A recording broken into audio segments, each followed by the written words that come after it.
वेद, पुराण और उपनिषद ये भारत और सनातन धर्म का एक महत्वपूर्ण अंग है और एक किताब जिसका नाम है illustrated 5 minute read aloud Vedas, Puranas and Upanishad हमें कहानियाँ बताती है सनातन धर्म से जुड़ी हुई।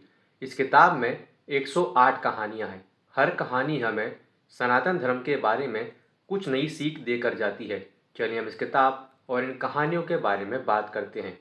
इस किताब में कहानियाँ तो 108 हैं, लेकिन हम बात करेंगे एक कहानी के बारे में जो जुड़ी हुई है हमारे शरीर से। एक बार हमारी शरीर के 5 द्वारपाल यानी माइंड, ब्रेथ, आइस, ईयर्स और स्पीच भगवान ब्रह्मा के पास गए। ये आपस में बहस कर रहे थे कि इन सब पांचों में से सबसे ज़्यादा श्रेष्ठ यानी बेस्ट कौन है। भगवान ब्रह्मा ने कहा, तुम पांचों में से सबसे श्रेष्ठ वही है जिसके जाने से शरीर सबसे ज़्यादा कमज़ोर महसूस करने लगे। इसके बाद 1 साल के लिए आंखें शरीर से चली गईं। जब वो लौट कर आईं तब शरीर ने जवाब दिया, बस हम देख नहीं पा रहे थे, बाकी सारे काम हम कर पा रहे थे। ऐसे ही 1 साल के लिए वाणी चली गई। जब वाणी लौट कर आई तब शरीर ने जवाब दिया कि हम केवल बोल नहीं पा रहे थे, बाकी सारे काम हम कर पा रहे थे। ऐसे ही 1 साल के लिए सुनने की शक्ति चली गई। जब वो लौट कर आई तब शरीर ने जवाब दिया, हम सारे काम कर पा रहे थे लेकिन हम सुन नहीं पा रहे थे। हालांकि 1 साल के बाद माइंड चला गया यानी मस्तिष्क।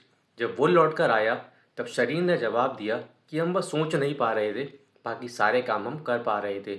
हालांकि जैसे ही ब्रेथ यानी प्राणवायु जाने को हुई, इन चारों लोगों ने हाथ जोड़ लिए और कहा कि अगर सांसें चली जाएंगी तो हम चारों जीवित कैसे रहेंगे।